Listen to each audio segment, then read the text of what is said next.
Friends, in this video, we will learn the concept of Engel curve, which is a very important concept in economics. So, first, let's get the basics of Engel curve.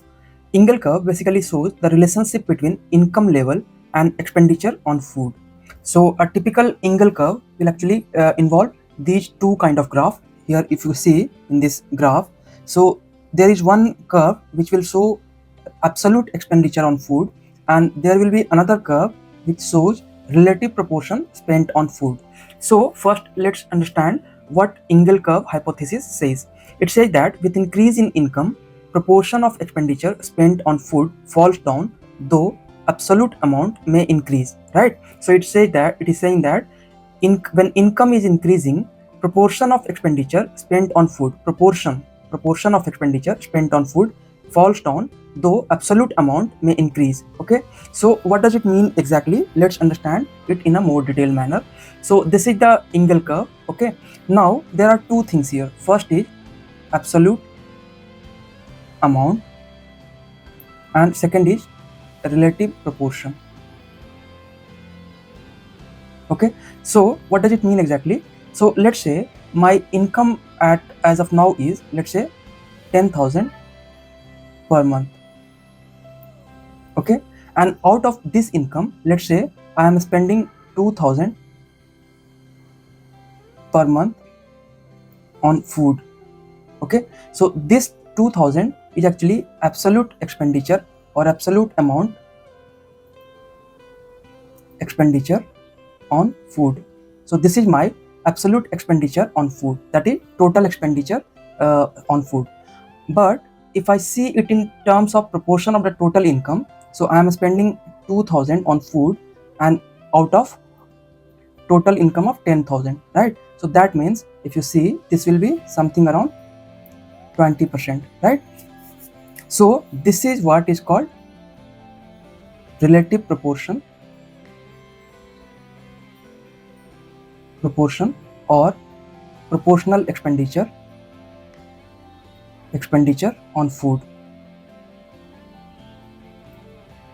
Okay, so absolute amount is the total amount spent on food irrespective of the income level, and this one, relative proportion or proportional expenditure on food, is basically the ratio of expenditure on food divided by total income, right? So what percentage of total income I am spending on food, that is basically relative proportion or proportional expenditure on food. Okay, so what does Engel curve says? It says that when income is increasing, when income increases, absolute expenditure on food may increase, but proportional expenditure on food will decrease. Okay, so this is what exactly Engel curve says. Okay, so let's understand this on this graph. So let's say my income level at present is this much. Okay, here my income lies.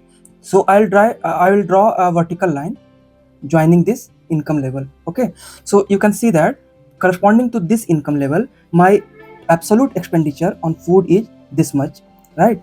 And relative proportion spent on food is this much, right? Now let's say my income level increased and it reached up to this level, right? So if I draw a vertical line here joining this income level, okay, then this is the absolute expenditure on food corresponding to this income level, right? And this is the proportional expenditure on food, right? So you can see that when my income level increased from here to here, the absolute amount which was first here actually increased to this much, right? So there is an increase in absolute expenditure on food, right? But what happened to relative proportion spent on food or proportional expenditure on food?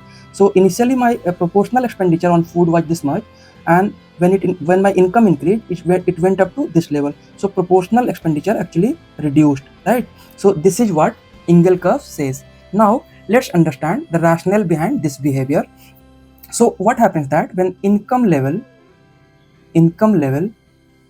of any household or any person increases, its consumption pattern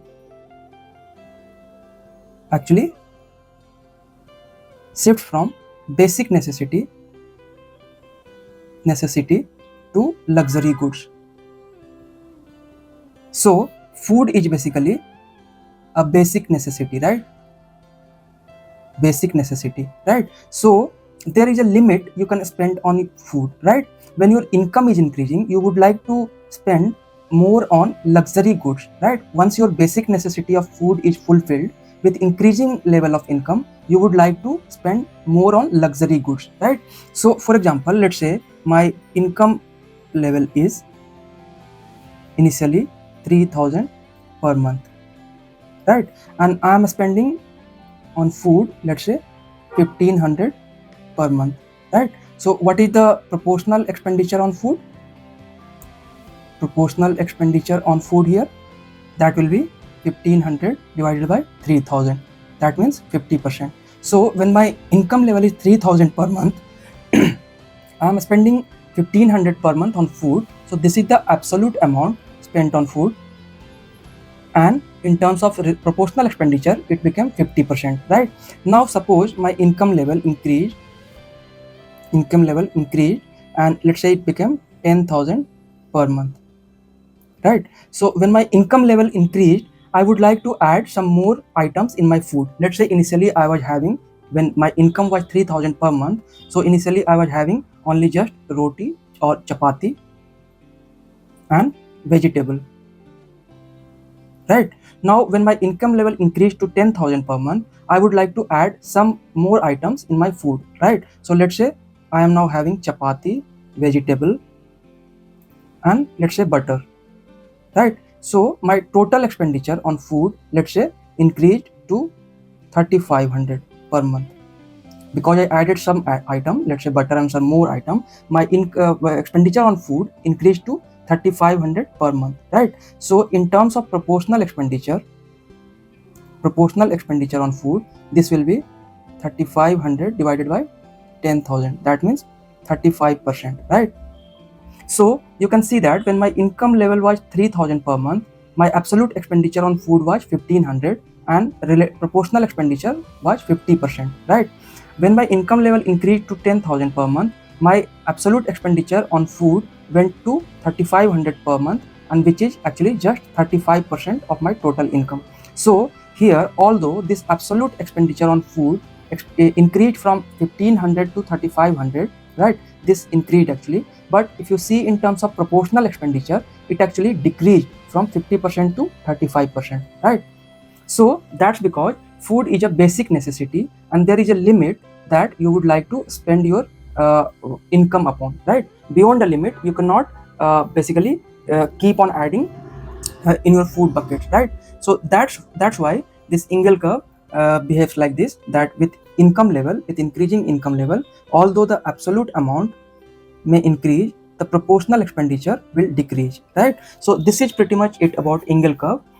In the next video, we will learn some new concept of economics. So stay tuned, friends. See you in the next video. Thank you.